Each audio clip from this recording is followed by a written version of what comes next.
Sepsiszék érdekességeit, kuriózumait folytatva Illyefalvára érkeztünk, Sepsiszentkirály felől. Illyefalva nevét vannak, akik Szent Illés próféta nevétől eredeztetik, egy természetes képződésű elődombján vagyunk a Baróti hegységnek. Innen látszik szépen a nyugati főbejárata a templomnak, és a különálló barokk stílusú harangtoronynak. Két várfalat tudtak láthatóvá tenni és kimutatni itt. Az első várfalnak a romjai, hála a harangtoronynak megmaradt a belső várnak akármilyen 1 méternél szélesebb fala. Ez körülvette magát a templomot. A református templom az sokkal kisebb volt valamikor. Az első rombolása az eredeti kicsi templomnak 1558-1661. Ezt a két számot azért kell megjegyezni, mert ez volt a két utolsó török-tatár inváziónak az éve. Utána már nem tehette, illetve tette a lábát, de vége volt a támadásoknak, amit a tatárok és a velük egyesült törökök végeztek. Az egész vidéken majdnem minden templom megsérült, leomlott, leégett.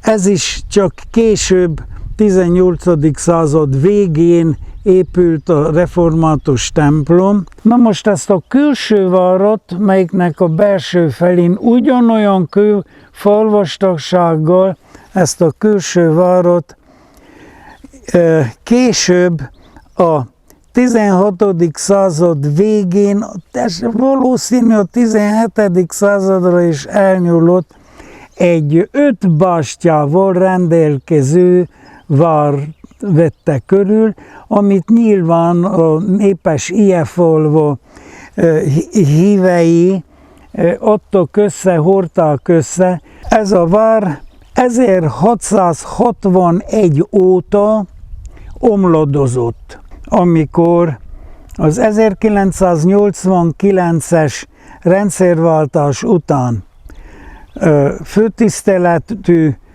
Kató Béla református lelkipásztor ide került, akkor az ő feladata leend, és volt is az, hogy itt mindent felújítson.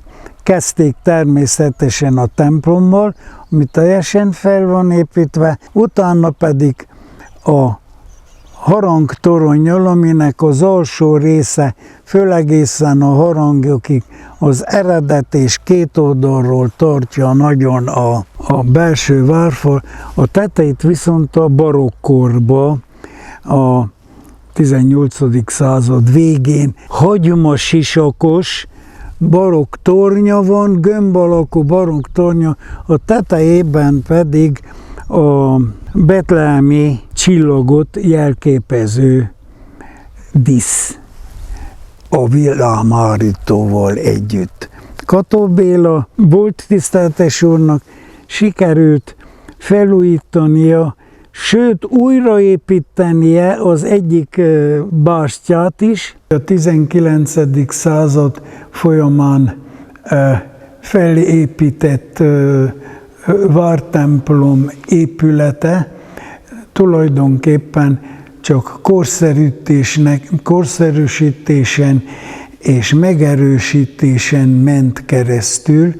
A belső részében megmaradt a karzatnak, az ifjúsági karzatnak, az orgona karzat előkéjének az eredeti festése a 17. század végéről, hasonlóképpen a padok előkéjei is mindenütt megmaradtak, és tekintettel arra, hogy a reneszánsz végén ennek a templomnak kazettás mennyezete is volt, akkor Kovács Kázmér építőművész, de művészettörténettel is foglalkozó mérnök tervezett egy új kazettás mennyezetet ennek a templomnak, és ez az új kazetta az lehetőséget adott sok mindenre. Belefoglaltatta ebbe a megyének,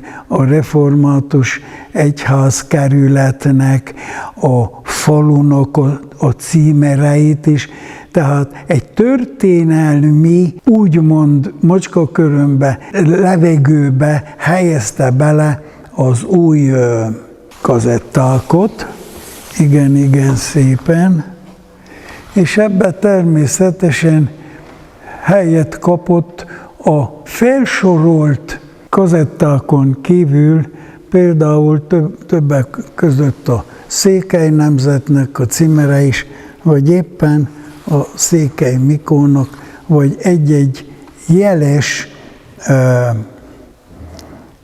személyiségnek, aki kötődött Ilyenfalvához, a címer vázlata.